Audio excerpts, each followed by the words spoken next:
राज्य सरकार ने लाडली बहना योजना के अंतर्गत महिलाओं को मिलने वाली मासिक सहायता राशि 1250 रुपए से बढ़ाकर 1500 रुपए करने का निर्णय लिया है। इस कदम का लाभ लगभग 1.26 करोड़ महिलाओं को होगा। योजना को मार्च 2023 में शुरू किया गया था और अब तक इस पर करीब 44,000 करोड़ रुपए खर्च हो चुके हैं। इस वर्ष वित्तीय वर्ष 2025-26 में इस योजना के लिए लगभग 20,450 करोड़ रुपए के प्रावधान किए गए हैं।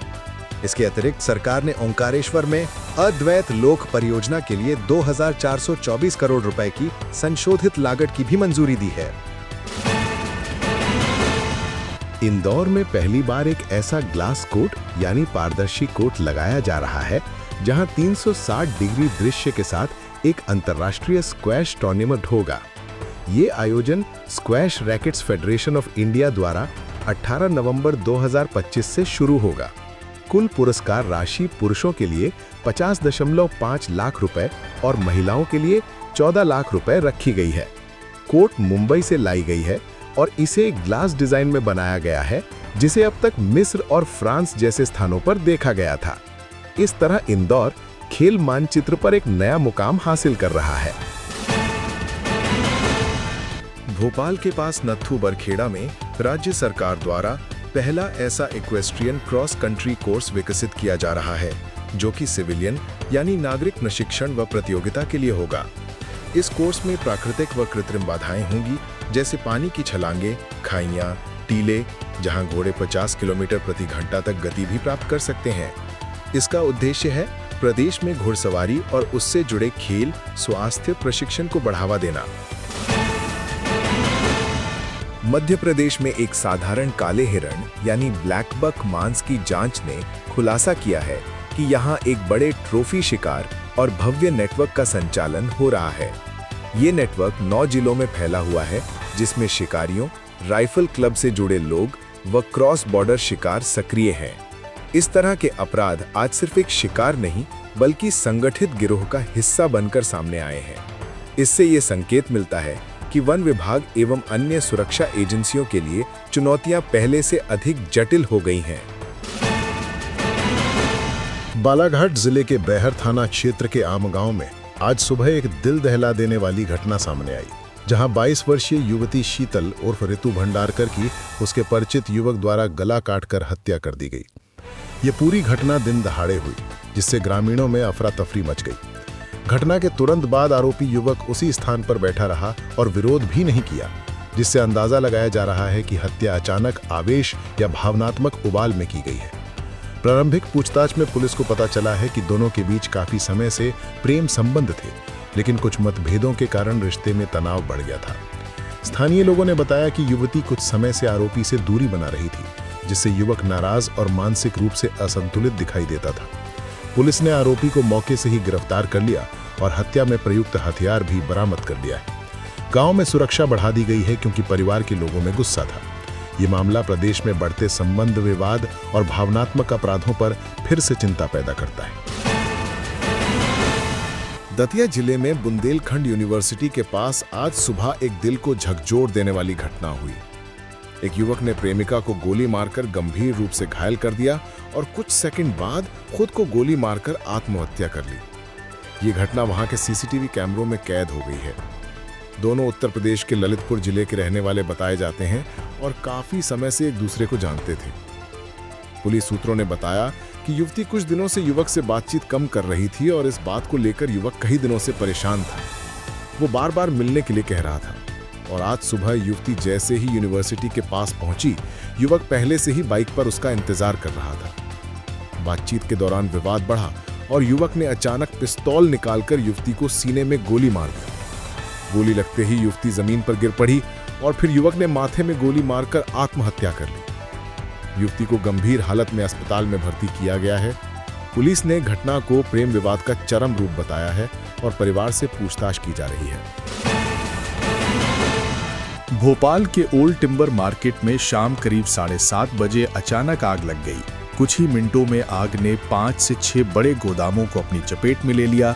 आग की लपटें इतनी ऊंची थीं कि 1 किलोमीटर दूर तक दिखाई दे रही थीं। दमकल विभाग को तुरंत कॉल किया गया और करीब 40 फायर ब्रिगेड वाहन मौके पर पहुंचे। आग पर काबू पाने में दमकल कर्मियों को लगभग 3 से 4 घंटे लग गए। लकड़ी का पुराना बाजार होने के कारण आग तेजी से फैलती चली गई। गोदाम मालिकों का कहना है कि लाखों रुपए का सामान जल गया। कुछ व्यापारियों का दावा है कि नुकसान करोड़ों तक भी पहुंच सकता है। आग के कारण नजदीक का रेलवे ट्रैक भी खतरे में आ गया था और ट्रेनों की गति धीमी करनी पड़ी। प्रशासन ने प्राथमिक जांच में शॉर्ट सर्किट की आशंका जताई है, लेकिन पुख्ता कारण का पता लगाने के लिए टीम गठित की गई है। मध्य प्रदेश में पिछले 2 सप्ताह से खेतों में आग की घटनाओं में अचानक बढ़ोतरी दर्ज की गई है। कृषि विशेषज्ञों का कहना है कि कटाई खत्म होने के बाद खेतों में बचा हुआ स्ट्रॉ यानी फसल अवशेष जलाना किसानों की पारंपरिक आदत है, जिसकी वजह से ये आग इतनी तेजी से फैलती है। नासा के VIRS सैटेलाइट डेटा में भी MP कई दिनों तक देश में सबसे ज्यादा आग वाले राज्यों में शामिल रहा। मौसम विभाग का कहना है कि हवा की रफ्तार और सूखा वातावरण आग को और बढ़ा रहा है। प्रशासन इस बार सख्त दिखाई दे रहा है और कई जिलों में किसानों पर जुर्माना लगाने की तैयारी भी की गई है। ये आग न केवल मिट्टी को नुकसान पहुंचाती है, बल्कि शहरों की हवा में प्रदूषण बढ़ा देती है और छोटे गांवों में घर खलिहानों तक आग फैलने का जोखिम रहता है। मध्य प्रदेश में ठंड ने समय से पहले दस्तक दे दी है। IMD ने भोपाल, इंदौर, राजगढ़, रतलाम, उज्जैन, छिंदवाड़ा सहित 14 जिलों में कोल्ड वेव अलर्ट जारी किया है। रात का तापमान कई शहरों में 10 डिग्री सेल्सियस से नीचे चला गया है। पश्चिमी विक्षोभ सक्रिय होने और हिमालयी क्षेत्रों में भारी बर्फबारी के कारण ठंडी हवाएं मैदानी इलाकों में पहुंच रही हैं। मौसम विभाग ने चेतावनी दी है कि अगले 48 घंटे में ठंड और भी अधिक बढ़ सकती है। प्रशासन ने स्कूलों में सुबह की टाइमिंग बदलने की संभावना जताई है। डॉक्टरों ने बच्चों, बुजुर्गों और दमा हार्ट मरीजों को विशेष सावधानी बरतने की सलाह दी है। ग्वालियर जिले के डबरा इलाके में जमीन के सीमांकन विवाद ने एक गंभीर रूप ले लिया। वकील चंद्रभान मीणा अपने मुवक्किल के साथ सीमांकन स्थल पर गए थे, जहां दूसरी पार्टी पहले से मौजूद थी। सीमांकन पर सहमति न होने पर विवाद बढ़ा और देखते ही देखते हाथापाई शुरू हो गई। आरोप है कि कुछ लोगों ने वकील के साथ धक्का मुक्की की और लाठी से हमला करने की कोशिश की। पुलिस ने मौके पर पहुंचकर दोनों पक्षों को अलग किया और मामला दर्ज किया। ग्रामीणों में तनाव को देखते हुए प्रशासन ने पुलिस बल तैनात कर दिया है।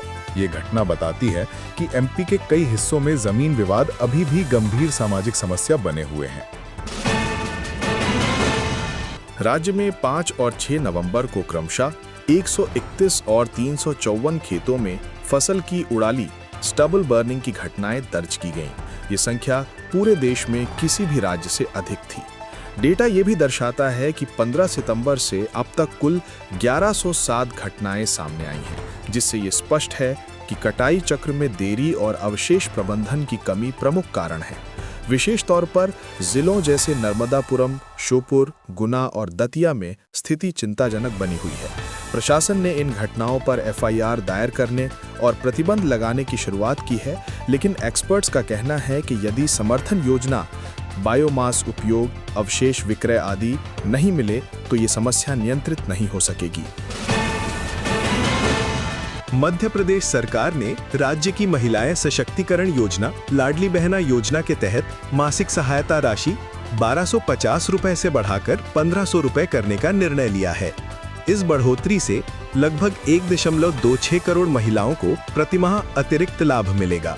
सरकार ने इसके अंतर्गत 2025-26 के लिए ज्यादा राशि का प्रावधान किया है, जिससे सामाजिक कल्याण और महिलाओं की आर्थिक स्थिति संवर्धित होने की संभावना है। सरकार का मानना है कि इस कदम से घरेलू खर्च, बचत और महिलाओं की सामाजिक स्थिति में सुधार होगा। मौसम विभाग ने 14 जिलों में कोल्ड वेव अलर्ट जारी किया है, जिनमें राज्य राजधानी भोपाल और इंदौर सहित प्रमुख शहर शामिल हैं। रात का तापमान औसत से बहुत नीचे चल रहा है। ये स्थिति उत्तरी भारत में सक्रिय पश्चिमी विक्षोभ वेस्टर्न डिस्टर्बेंस से प्रेरित है, जिसने हिमालयी क्षेत्रों में बर्फबारी की वजह से मैदानी क्षेत्रों में भी ठंडी हवाएं भेजी हैं। मौसम विभाग ने सलाह दी है कि लोग गर्म कपड़े पहनें, बाहर निकलते समय सतर्क रहें, खासकर बच्चों, बुजुर्गों और रोगग्रस्त लोगों को। ग्वालियर गिरिड के डबरा इलाके में बेलगड़ा गांव की सीमांकन को लेकर एक गंभीर घटना सामने आई।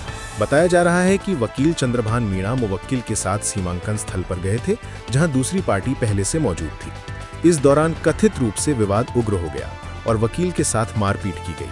पुलिस की शुरुआती जांच में ये सामने आया है कि विवाद को लेकर दोनों पक्षों में बातचीत और समन्वय की कमी थी, जिससे विवाद ने हिंसात्मक स्वर ले लिया। घटना के बाद पुलिस ने मौके पर पहुंचकर दोनों पक्षों को अलग किया तथा एफआईआर दर्ज कर ली है। स्थानीय प्रशासन ने क्षेत्र में सुरक्षा बढ़ा दी है ताकि आगे कोई अप्रिय घटना ना हो। ये मामला ये दर्शाता है कि भूमि विवाद और सीमांकन मामलों में अभी भी मध्य प्रदेश के ग्रामीण इलाकों में सामाजिक तनाव बना हुआ है। मौसम विभाग ने मध्य प्रदेश के 14 जिलों में कोल्ड वेव यानी कड़ाके की ठंड का अलर्ट जारी किया है, जिनमें प्रमुख रूप से भोपाल, इंदौर और राजगढ़ शामिल है। रात के तापमान में ये गिरावट स्पष्ट है। उदाहरण के लिए शाहदोल के कालनपुर में 7.2 डिग्री सेल्सियस तापमान दर्ज हुआ। राजगढ़ में 7.6 डिग्री सेल्सियस पाया गया। प्रमुख कारणों में उत्तरी भारत में सक्रिय पश्चिमी विक्षोभ और हिमालयी क्षेत्रों में हुई बर्फबारी का असर शामिल है, जिससे मैदानी इलाकों में भी तेजी से सर्द हवाएं पहुंच रही हैं। मौसम विभाग का कहना है कि आने वाले 7-8 दिन तापमान औसत से बहुत नीचे रह सकता है। जनता से अनुरोध है कि वे गर्म कपड़े पहनें, रात में अनावश्यक बाहर निकलने से बचें और खासकर बच्चों, बुजुर्गों तथा रोगग्रस्त लोगों का विशेष ध्यान रखें। आज गुजरात के स्टैच्यू ऑफ यूनिटी केवड़िया में भारत पर्व 2025 के अंतर्गत मध्य प्रदेश दिवस धूमधाम से मनाया जा रहा है। इस अवसर पर राज्य द्वारा एक थीम्ड पवेलियन तैयार किया गया है, जिसमें मध्य प्रदेश की प्रमुख सांस्कृतिक विशेषताएं जैसे खजुराहो, मांडू, बांधवगढ़, चंदेरी महेश्वरी वस्त्र, गोंड आर्ट प्रदर्शित होंगी। संस्कृति, पर्यटन एवं धर्मस्व मंत्री ने बताया है कि लाइव व्यंजन प्रस्तुति के तहत भुट्टे का कीस, मटर का निमोना, कुटकी की खीर आदि पकवान भी होंगे। इस कार्यक्रम का उद्देश्य है एक भारत श्रेष्ठ भारत की भावना को बढ़ावा देना तथा मध्य प्रदेश को राष्ट्रीय मंच पर सांस्कृतिक व पर्यटन गंतव्य के रूप में प्रस्तुत करना। वीडियो या कंटेंट सुझाव इस कार्यक्रम को मध्य प्रदेश का चेहरा दिखाने वाले रूप में पेश करें, जैसे हमारी संस्कृति, हमारी विरासत जैसे शीर्षक। राज्य के विभिन्न जिलों में आज पेट्रोल की कीमतें लगभग 106 रुपए प्रति लीटर स्तर पर बनी हुई हैं। उदाहरण के लिए जबलपुर में 106 रुपए 42 पैसे प्रति लीटर दर्ज की गई थी। इसके साथ ही उपरोक्त खबर के अनुसार कुछ जिलों में मामूली बदलाव भी दर्ज हुए हैं। ईंधन दरें चार्ट, एक्सचेंज दर, वैश्विक क्रूड ऑयल की कीमत, स्थानीय टैक्स व परिवहन लागत आदि के अनुसार नियमित रूप से बदलती हैं। वर्तमान में दरों में बड़ी तेजी नहीं आई है, जिससे आम उपभोक्ताओं को कुछ राहत मिल रही है। वीडियो या कंटेंट सुझाव इस खबर को आज की दरें के रूप में लाइव अपडेट के साथ दें। जाने अपने शहर की कीमत टैगलाइन इस्तेमाल करें। राज्य में मतदाता सूची के विशेष सर्वे यानी स्पेशल समरी रिवीजन SSR की प्रक्रिया शुरू हो गई है, जिसमें लगभग 5.74 करोड़ मतदाता शामिल होंगे। इस अभियान के अंतर्गत 65,014 बूथ लेवल अधिकारी 4 नवंबर से 4 दिसंबर 2025 के भीतर घर घर जाकर विवरण सत्यापित करेंगे। ड्राफ्ट मतदाता सूची 8 दिसंबर को प्रकाशित होगी। उसके बाद दावे आपत्तियों की प्रक्रिया चलेगी और अंतिम सूची 7 फरवरी 2026 को प्रकाशित करने का लक्ष्य है। ये कदम आगामी चुनावी तैयारी के लिए महत्वपूर्ण माना जा रहा है, क्योंकि इसे पारदर्शी, नवीन एवं निष्पक्ष मतदाता सूची सुनिश्चित करने के रूप में देखा जा रहा है। इस खबर को मतदाता आपके नाम है के रूप में संवाद करें। शर्तें, प्रक्रिया व यह क्यों महत्वपूर्ण है, बताएं। मध्य प्रदेश में एक साधारण हिरण ब्लैक बक मांस जब्त करने के बाद एक व्यापक एवं संगठित वन्यजीव अपराध नेटवर्क का पता चला है। इस नेटवर्क ने 9 जिलों में सक्रियता दिखाई है, जिसमें निशानेबाज क्लब, अमीर क्लाइंट व संभवतः राज्य सीमा पार का शिकार तंत्र शामिल बताया जा रहा है। ये कार्रवाई राज्य में वन्यजीव संरक्षण एवं कानून की कार्यवाही की दिशा में एक महत्वपूर्ण मोड़ है। इस तरह की घटनाएं न केवल जैव विविधता को खतरे में डालती हैं, बल्कि स्थानीय सामाजिक आर्थिक ढांचे व पर्यावरणीय संतुलन को भी प्रभावित करती हैं। प्रशासन ने इस मामले को गंभीरता से लेते हुए आगे जांच को तीव्र कर दिया है।